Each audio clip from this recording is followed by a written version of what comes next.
Dragons and fellow Philadelphia friends, my name is Eva, and welcome back to the new and improved Drexel Update. Going forward, we are going to give more context about the people and topics we are interviewing. Then we are going to team up with our experts, our wonderful interviewees, to discuss the topics more and talk about how you can get more involved. Today's topic, global citizenship. We share this planet with 7.9 billion people, and with that comes different religions, cultures, and just general ways of life. You thought getting along with your freshman year randomly assigned roommate was hard? Well, now try getting along with 7.9 billion of your worldly neighbors.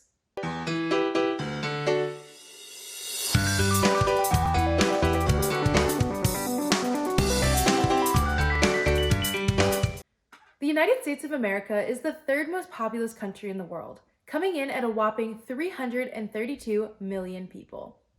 In this large country, we've created our own communities, and a large issue in the world right now is being able to interconnect these communities and appreciate their differences. Now, let's take this to a global scale. All these small communities inside the United States not only have to be united to one another, but now they have access to all the smaller communities that make up bigger countries around the globe. Being good global citizens consists of not only creating an environment where your actual physical neighbors are living in interconnectedness, but the entire world has an awareness of different economics, people, and social issues. To help us talk about global citizenship and what it means to be a good global citizen, today we have special guest, Mr. Zahn, the Director in the Office of Global Engagement here at Drexel University. Hi, Mr. Zahn. Thank you so much for joining us today. Of course. Thank you so much for having me. Yes, it's so great to have you on the show. Can you introduce yourself of just who you are at Drexel? Sure. So my role is Director in the Office of Global Engagement, and our office is the high-level strategic office that focuses on helping to enhance Drexel's global impact. So that it means a wide variety of different initiatives, from study abroad to international faculty research and on-campus global events and programs. Awesome. So you definitely have knowledge of what we're talking about. So we already gave a 30,000-foot overview of what it means to be a global citizen. But to you specifically, what does it mean to be a global citizen, and how can we become better global citizens? Sure. That's a really good question. I thought about it for a while because I think the definition is probably evolving, certainly in response to the pandemic. But to me, global citizenship is basically the idea that one's identity sort of transcends borders. And just as you would think about civic engagement, which Drexel obviously very much supports, being the idea that community enhancement, community engagement is not up to one person, we can tie that to the role of what it means to be a global citizen. So it's that your shared responsibilities are not just to your hyper-local community, but to the globe largely.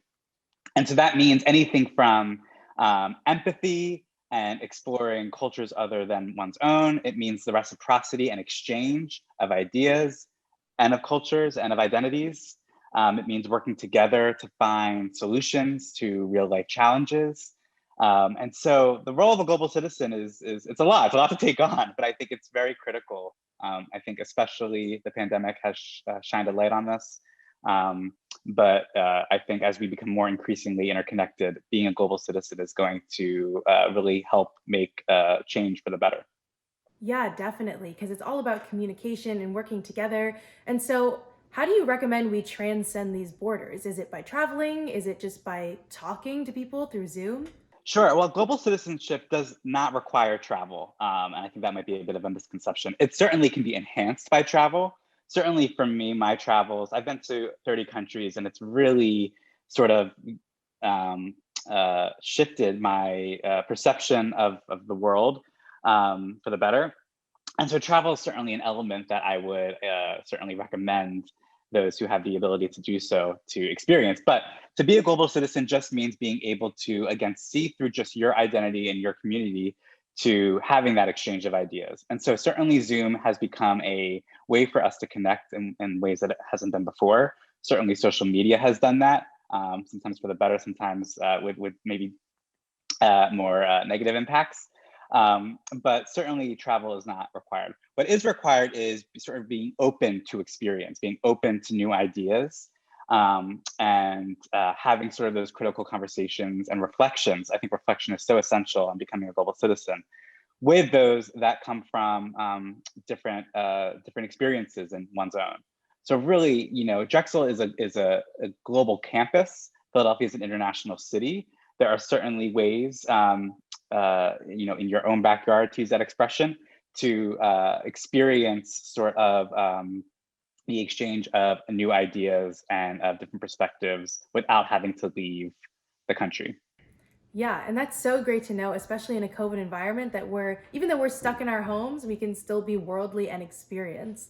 So, since you've been so traveled and you work in the Office of Engagement, how have you guys been operating to become more global in a pandemic? Sure. So a big part of this has been taking the courses that students are taking at Drexel and enhancing them with global options. And so I know that we've had a couple of different, what we call virtual study abroad experiences. So these were courses that were formerly called intensive courses abroad. So they were travel embedded courses that students would take with a faculty member. And because they weren't able to happen, faculty members sort of brought the travel to the students through Zoom. And that could mean through virtual tours, it could mean meeting with industry partners abroad and learning about the work they do. So that was certainly one way that we sort of tried to internationalize the curriculum. The other method is our global classrooms, which are virtual exchanges in which students partner with a university outside of the US and work on a project with their peers at a different university. So a great example of that, we have students in our business foundations of business course who work with students at the University of Strathclyde and the Berlin School of Economics and Law to develop 6-minute pitch projects on developing a business that helps to alleviate some sort of social issue. So that's, you're taking, as a Drexel student, your experiences here at Drexel in Philadelphia, wherever you're from, and working alongside your peers in a different country to come up with a business solution. So that's one example of what it means to foster global exchange virtually.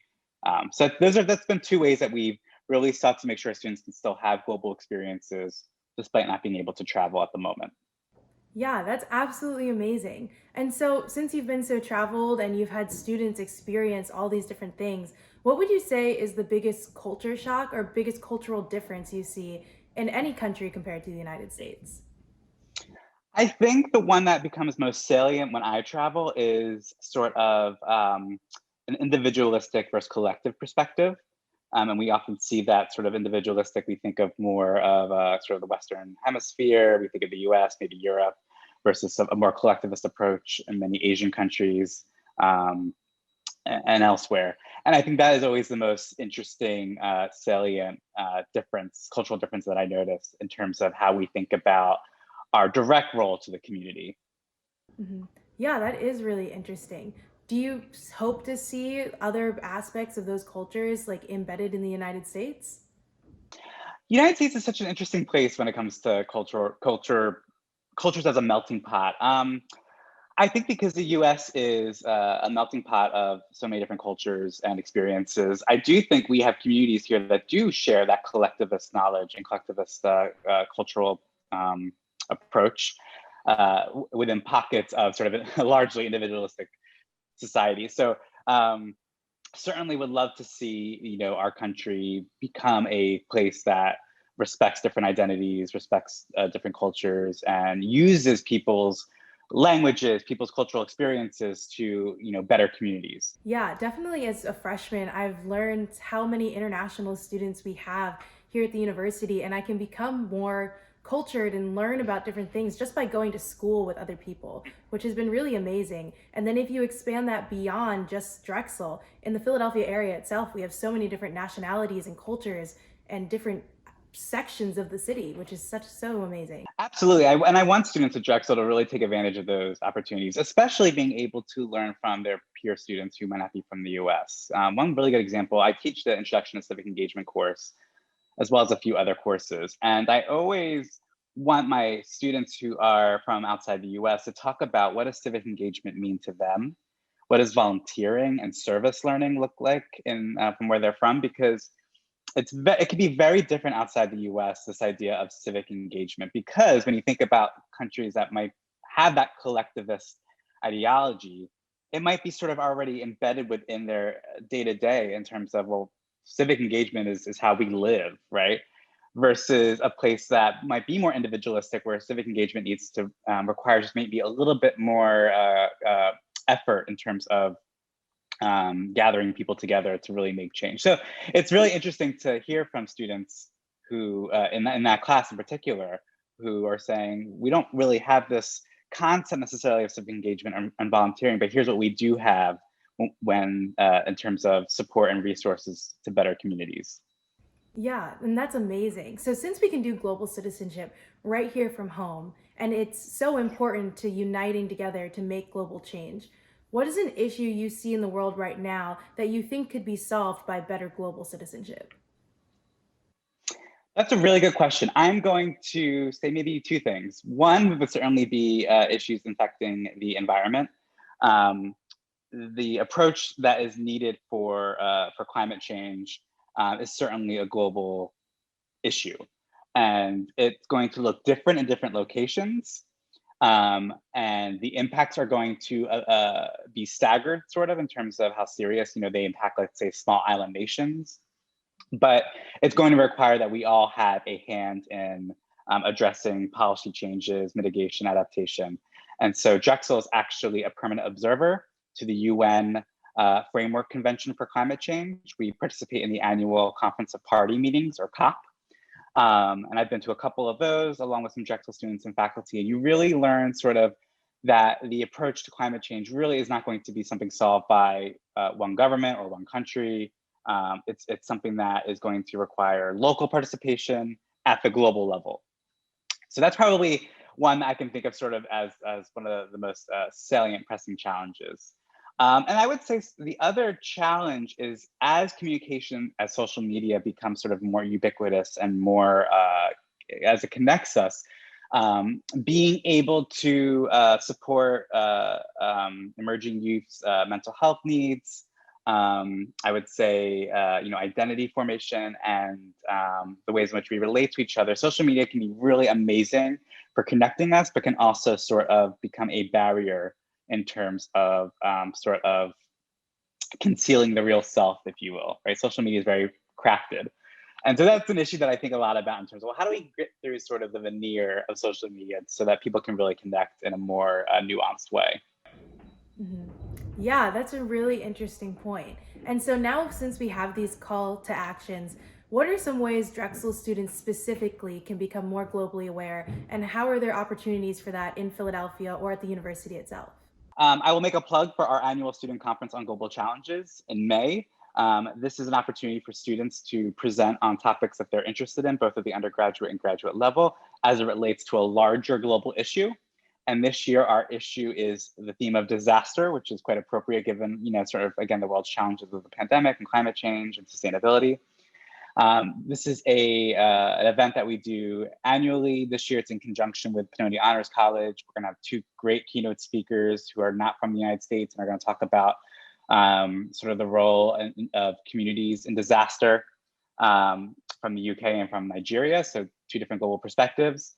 And it's a chance for students to hear, again, from their peers outside the US. We invite students from outside the US to also present during the conference, and to really think about one challenge, bring together all of our lived experiences, all of our research and share of ideas together in one space. So that is certainly one way to be engaged. There are a lot of other ways to be engaged as a global citizen. Certainly the English Language Center has a lot of opportunities to connect with students, but there's so much to learn from those students who have obviously speak in different languages as well, and have different experiences to help Drexel students enhance their language skills. Being involved with groups like Citizen Diplomacy International in the city, being involved in, just as you mentioned earlier, just getting out into the different neighborhoods and experiencing a meal at a restaurant that has a different culture than your own is a great way to sort of broaden your understanding of global communities. That's amazing. Great. So that's all I have for you today, guys. Make sure you like, comment, and subscribe to our channel down below, and follow us on Instagram at inside_ambition. See you next time.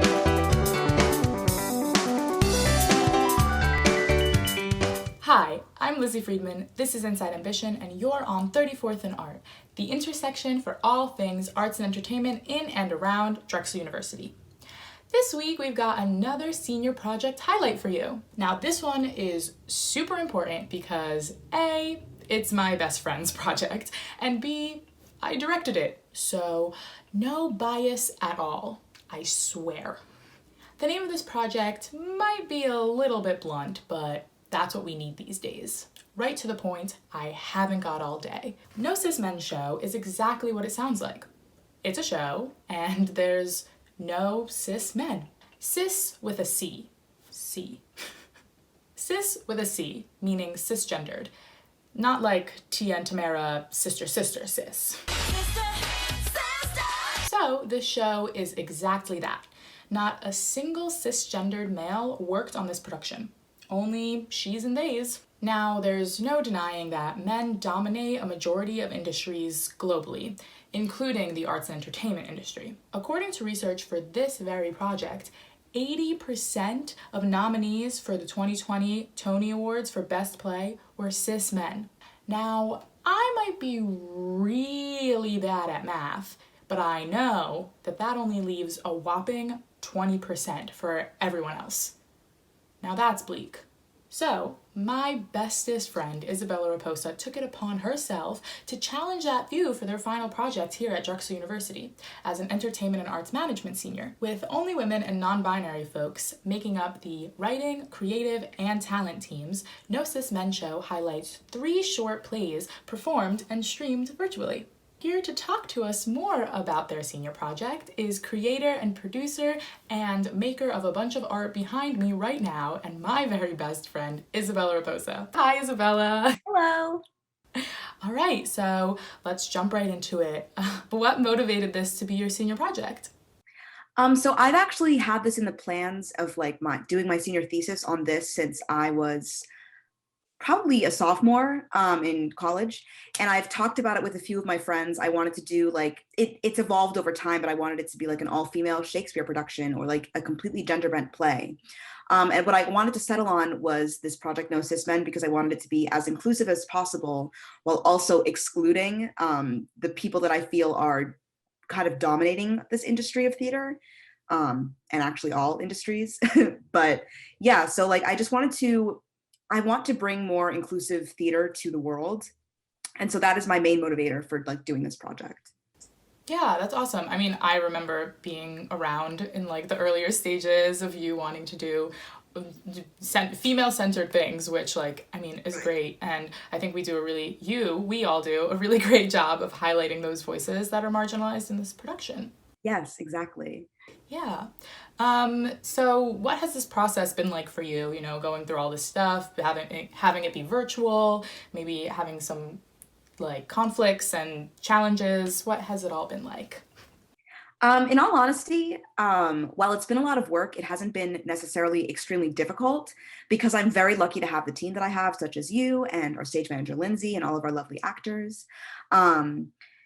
But I mean, I did not want this to be virtual because no one wants theater to be virtual. Well, you know what I mean. But so that was a main hiccup, but it actually kind of worked in my favor because the people that I have being in these productions are actually all over the place right now. Not everybody is located in Philadelphia. So it actually works out that I could have the people that I really wanted to be in this production, no matter where they were located. Yeah. So that was actually very helpful. And we didn't really have any technical issues. So it wasn't really a problem at all. Yeah, it all did go pretty smoothly, which was really nice to see, especially with other Zoom theater that has not gone so smoothly. So what steps can we all take to support more inclusive art like this? I think the best thing to do for consuming art and being more inclusive is to listen to other people and uplift them. And if you are in a position where you can create opportunities for people, you should look to the people that don't have them or have not been showcased as much. In a lot of theater that I have been in, it's mostly only been cis white people playing the lead parts. And I just feel like that is something that we should be working on and changing, because cis white people aren't the only people consuming theater, and representation really matters. So I think that's the best thing you can really do is just uplift people, listen to people, and you know, if you're in a position where you can help, you should be doing it. Right. Yeah, I agree with all that. I mean, if you don't see the people that you identify with, like, being represented in your media, like, you're not going to think that you can do that, you know? Exactly. Yeah. And I'm very fortunate as like a femme presenting not cis, never mind. As a femme presenting white person, I am very lucky that I've been so represented in theater, but a lot of my friends who are not don't get that. And I feel like that's something that I wanted to bring with this project.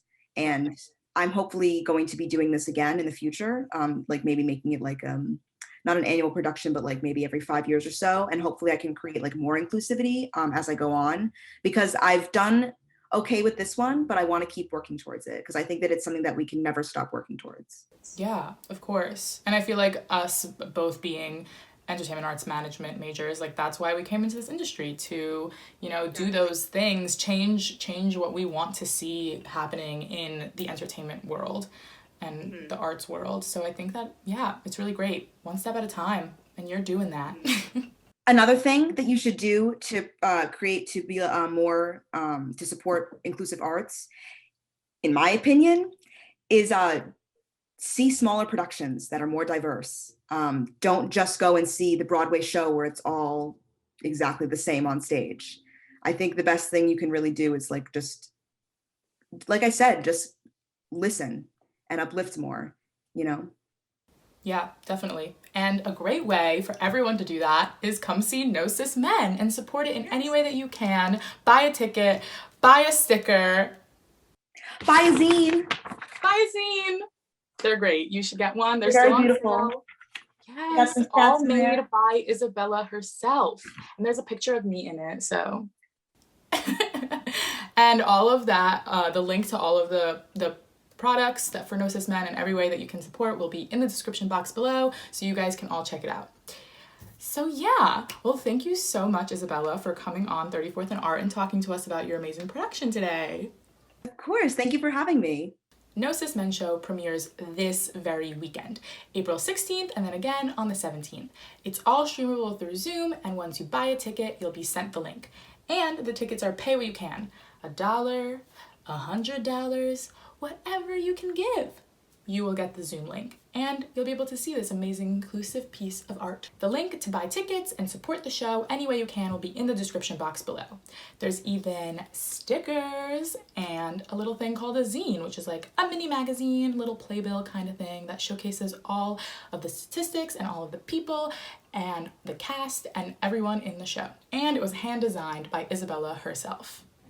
It's real cool. There will also be a live Q&A with one of the writers, Liv Schaup, who we all know from episode 3 of 34th on Art. So many reasons to support the show. I don't know why you wouldn't watch it. All the information to tune into and support No Cis Men Show will be down in the description box below. Thanks for sticking around here on 34th and Art, and don't forget to follow us on Instagram at inside_ambition and subscribe to us on YouTube for all the latest. I'll see you right here at the same address next week. Bye for now.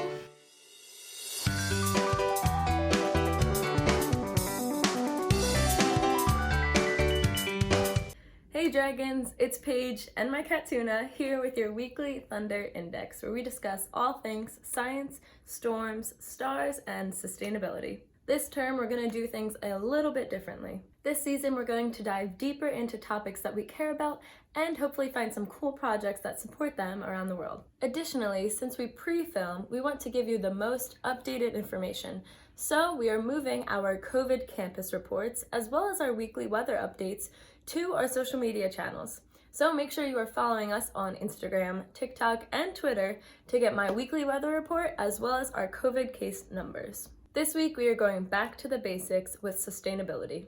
It is a topic that is talked about a lot these days, especially with climate change being such a hot political topic. But what even is sustainability? By definition, sustainability is the method of harvesting or using a resource so that the resource is not permanently damaged or depleted. With this all-encompassing definition, though, sustainability can refer to many different things. For example, can my body sustain eating solely cups of ramen as every meal and pulling all-nighters at least 2 nights a week? Probably not. That kind of life is considered not sustainable. Usually though, you hear this word when it comes to the environment. There are so many different kinds of ways we can live more sustainably to help our environment, but today we are going to be talking about fossil fuels. It's hard to think that one day the world could run out of something that is naturally made on planet Earth, but unfortunately this is a very true reality. Currently, we run most of our power sources from non-renewable energy sources such as coal, natural oil, gas, and nuclear power. Collectively, we call these elements fossil fuels. Like mentioned before, fuels are non-renewable, meaning that once we use all of them, they're gone, forever. Now, this process may take up to 100 years, but what about the billions of people that need to live on this planet after us?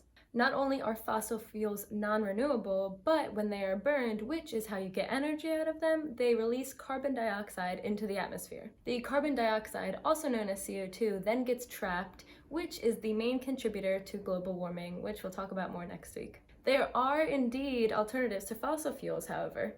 Some of those include biomass energy, hydropower, geothermal power, wind energy, and solar energy.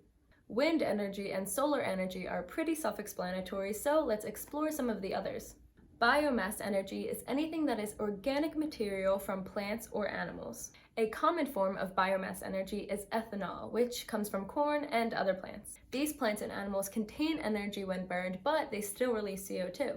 However, they release the same amount of CO2 that the plant that it made takes in, so consider it a carbon neutral process. Now, how does the biomass even get its energy, you may ask? Well, it gets it from the sun. In nature, energy cannot be lost or destroyed, so the root of all energy just comes from the sky. Our wonderful Mr. Sun is the true source of all of our energy. Then we have things like hydropower and geothermal energy. Both of these things happen on or in the ground. Hydropower is any source of energy that is powered by water. So like those large water mills in old-time prairie TV shows, that's how they're getting their hydropower. Then geothermal power comes from steam and hot water found in subsections of the earth. To harvest this energy, sometimes you may have to dig a mile deep, but then this hot water and steam energy is harvested and can be used to power or heat. Alright, wow, so that was a lot about sustainability. I think we may need a brain break to close off this episode. Let's get our daydreaming hats on and float up into the clouds. This term, we are going to be presenting a cloud of the week. You have all probably seen your typical stratus and cumulonimbus clouds, so we want to dive into some really cool and unique clouds. But we're going to get to those guys another time. For now, let's start with the basic. This week's cloud is one of my personal favorites and one of the most common, a cumulus cloud. These clouds look like fluffy white cotton balls. Think about those classic sky pictures you drew in elementary school with the sun in the corner and the glasses and the clouds all over. You were probably drawing cumulus clouds. And if you've ever been cloud watching where you look in the sky and compare the clouds to different shapes and characters, you are also probably looking at cumulus clouds. They are known for their fun and unique shapes. Fun fact, they are also some of the lowest flying clouds, typically only 6,000 feet or less away from you. This season, we will be diving into all sorts of cloud, so stay tuned for next week as we take a look at my personal favorite, and in my opinion, the coolest cloud, Emma Mattis. Well, dragons, that is all of the science, storms, stars, and sustainability that I have for you this week. As always, it's always thundering in Philadelphia. Thanks for watching, and I'll see you next week.